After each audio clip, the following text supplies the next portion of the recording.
look at Ginger Zee. She's up outside of Boston right in front of a mountain of salt. Right there. They are getting ready. 2 to 3 feet of snow expected there. We're going to check in with her in just a minute. But first, Sam, give us all the latest on this storm.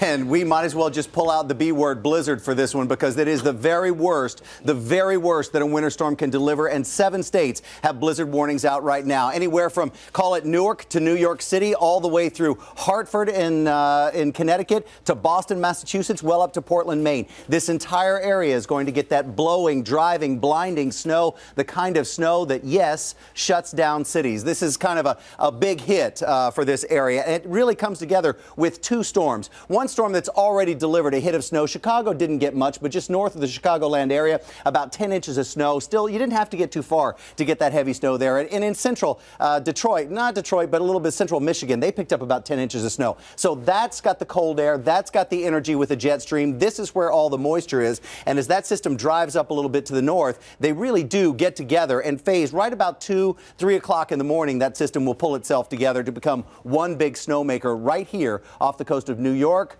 and Connecticut and Massachusetts and Boston to make that big storm happen. Who gets what? If you're south of the center of this storm and well away from it, you get mostly rain. That's the D.C. area. Right along coastal areas where you'll see this flashing red. We actually have a hurricane wind force warning out there because these winds will be 60, 70 miles an hour. That means coastal flooding in the areas that were really devastated by Sandy. You still get a real impact from the water, and you definitely will get big impact from those snowfall totals. 24 inches of snow is the biggest total we can find. That's in Boston. Boston has never had more than 27.5 inches of snow at one time. Our Ginger Zee is there standing on that mountain of salt getting ready for that storm. Ginger, good morning. Good morning, Sam. This time tomorrow, I anticipate standing close to 3 to 5 foot drifts of snow here in Boston. But for now, I'm standing, yes, on top of a lot of salt. This is 100,000 tons of it. You see 50-foot cliffs. It is just one of the things that is going to help Boston and all of New England prepare for this major winter storm.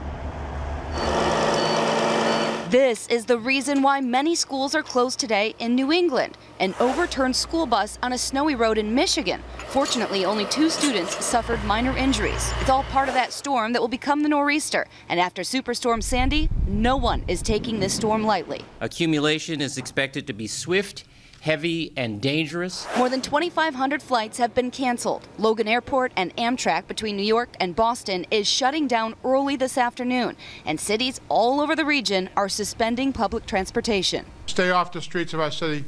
Basically, stay home. The run on gas. There's several gas stations up the road that are out of gas. And supplies ahead of the storm is so intense, the fire department was called into this Salem, Massachusetts supermarket. I was like, well, I might as well double stock so that we don't have to go out and we can hunker down.